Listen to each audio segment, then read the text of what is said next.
And things are getting revved up with racing, making a U-turn to Joliet. Yeah, Maria, I could smell that rubber burning and see the little swapping paint on the track. NASCAR will make its long-awaited return to Chicagoland Speedway over 4th of July weekend, highlighted by the Cup Series event on Sunday.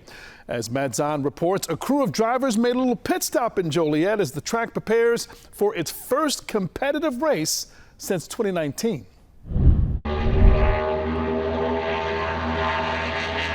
A familiar sound is back in Joliet. Denny Hamlin, Ryan Blaney, and defending Cup Series champion Kyle Larson were speeding around Chicagoland Speedway doing tire testing ahead of NASCAR's return 4th of July weekend. Yeah, it's nice to be back. Honestly, the place looks to be in really good shape. I didn't really know what to expect with this place being on hiatus for a while, but it looks really good, and the surface is held up really nice. It has a lot of wear. I feel like it wears more than when we were here last, which is normal. So should put on a really good show when we come back. It's in much better shape than I expected it to be in. The track surface itself, I think, too, is in a better place than I expected it to be, which also, again, I'm sure they have had to pull weeds and things like that, but yeah, it looks good. So yeah, I think it's completely raceable facility and excited to get here. As Ryan Blaney pointed out, the backdrop here in Joliet is a little different than when drivers raced through the streets of downtown Chicago the past 3 years. While the Chicago street race